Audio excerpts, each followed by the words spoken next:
Grappling adalah sebutan umum untuk bela diri yang melibatkan pergumulan. Segala hal yang melibatkan clinch, takedown, cekikan, atau kuncian bisa disebut grappling.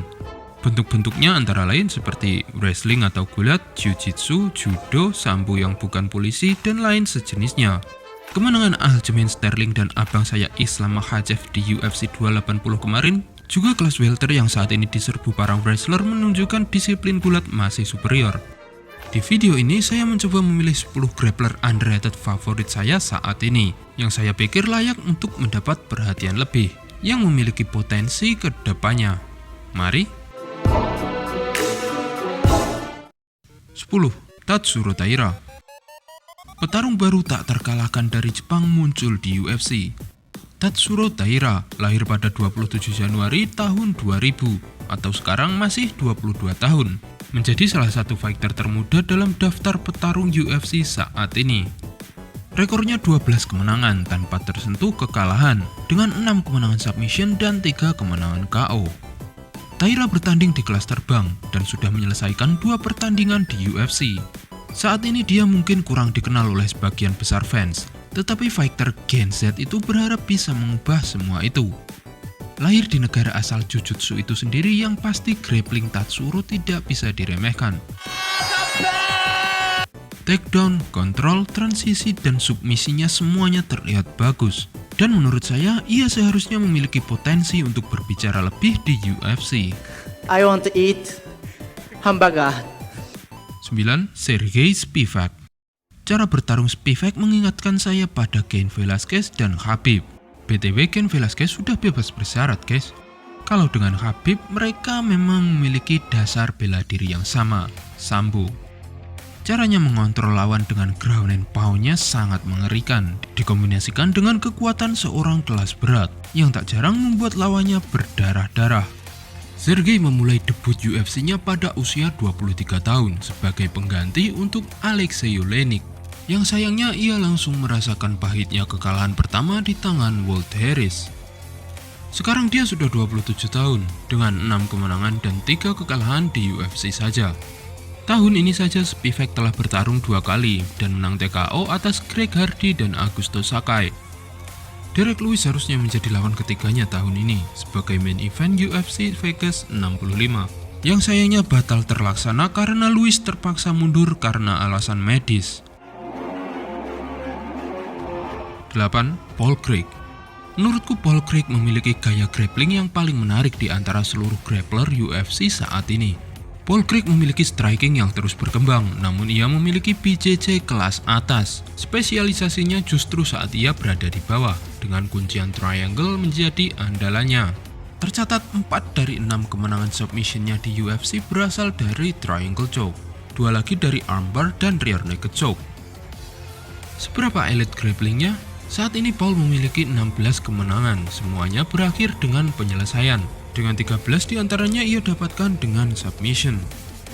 Sangat disayangkan Paul Craig kurang mendapat kredit yang cukup. Padahal ia telah menyingkirkan 2 fighter yang sedang naik daun, Magomed Ankalaev dan Jamahal Hill. Juga memiliki sebuah kemenangan atas legenda mantan juara light heavyweight Shogun Rua. Saat ini Craig sedang ada di ranking 8 UFC. Hasil ini ia dapatkan setelah ia gagal melewati penjaga gerbang light heavyweight Volkan Ozdemir. Dan 6 pertandingan tak terkalahkannya pun berakhir di sini. Dan ia harus tertahan lagi untuk merangsek ke jajaran atas.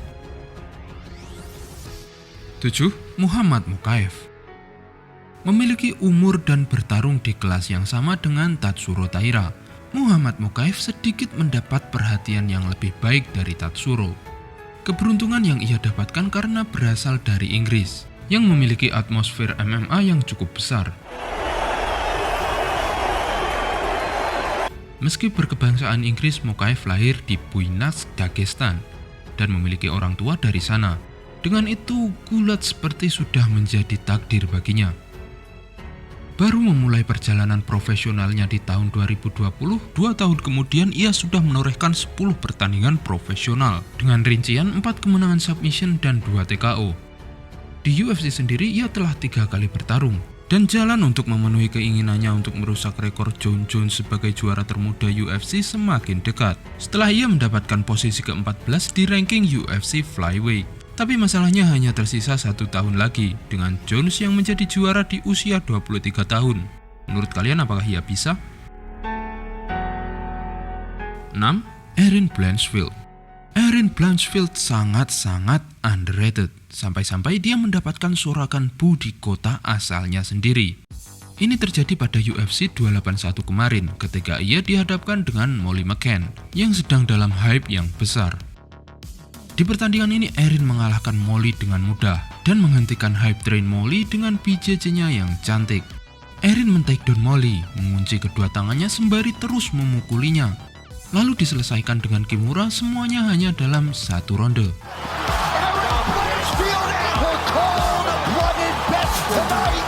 Tergabung di klub Renzo Gracie, harusnya tak ada yang meragukan BJJ-nya.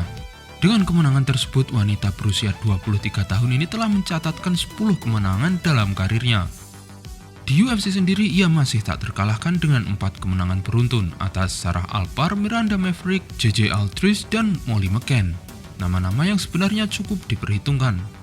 Menurut saya dia memiliki potensi untuk menjadi seorang juara. Tetapi biarkan waktu memberinya lebih banyak pengalaman sebelum nantinya bersaing memperebutkan gelar. Coba kasih pendapat kalian, siapa yang bisa mengalahkannya atau bisakah dia mengalahkan sang juara Valentina Shevchenko? 5. Ryan Hall. Jika di sepak bola ada Anthony dengan skill putar-putarnya, MMA punya Ryan Hall dengan skill guling-gulingnya. Ini bukan lucu-lucuan guys, teknik Imanari Roll memang menjadi ciri khas gaya grapplingnya dengan kuncian heel hook sebagai kombinasinya. Sebagai seorang instruktur, Hall sebenarnya memang lebih banyak menghabiskan karirnya di dunia BJJ. Dengan sederet prestasi tingkat dunia telah ia capai. Tidak heran BJJ Hall sangat menyihir penikmat MMA, sesuai dengan julukannya The Wizard. Meskipun baru memiliki 11 pertandingan profesional, Hall saat ini sudah berusia 37 tahun. Ya tadi saya sudah jelaskan dia lebih aktif di BJJ. Selain itu, ia juga sulit mendapatkan lawan bertanding karena seringkali ditolak oleh calon lawannya. Masalah umum seorang grappler.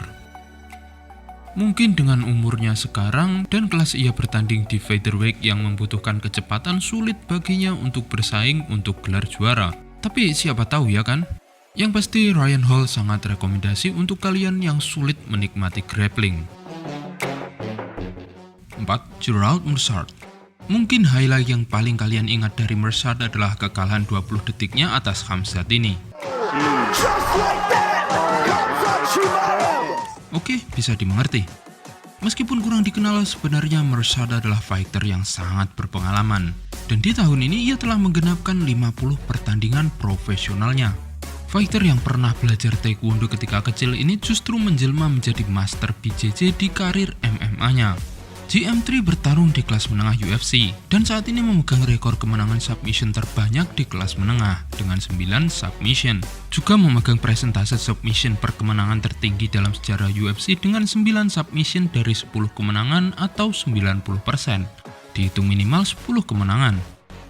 Setelah kekalahannya dari Khamzat, Gerald mulai memperbaiki lagi performanya. Dia meraup 4 kemenangan semua dengan submission dari 5 pertandingan terakhirnya. Dan dari efek kebintangan Khamzat, Gerald sekarang mulai lebih mendapat perhatian. Dan semoga tetap begitu karena dia layak mendapatkannya. 3. Arman Tsarukyan. Pada tahun 2019 di umurnya yang ke-23 tahun, Arman membuat debutnya di UFC. Melawan fighter yang sekarang menjadi juara lightweight, Islam Makhachev. Ya walaupun dia kalah, Arman memberikan perlawanan yang sangat tangguh untuk Makhachev.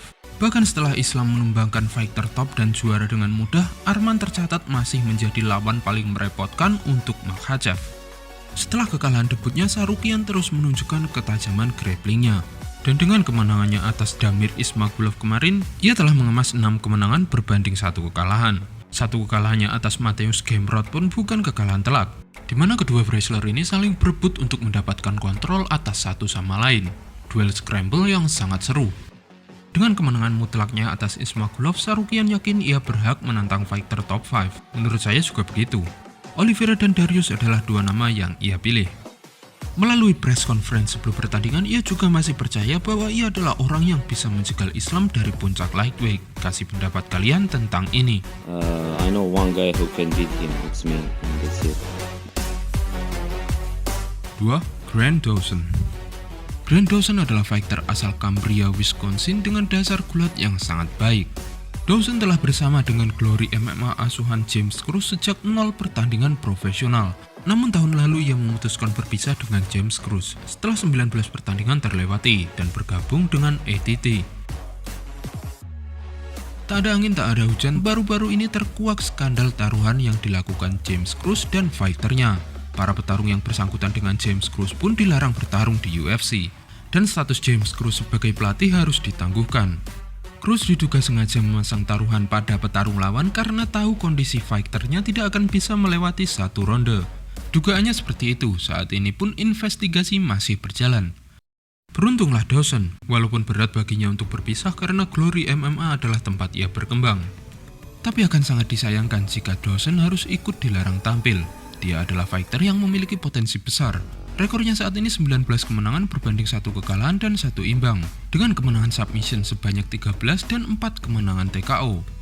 Dawson pertama kali muncul di program Dana White Contender Series. Dia menghadapi Adrian Diaz pada Agustus 2017 dan memenangkan pertarungan dengan rear naked choke di ronde kedua. Dengan kemenangan tersebut, Dawson berhak atas kontrak UFC. 1. Raul Rosas Jr.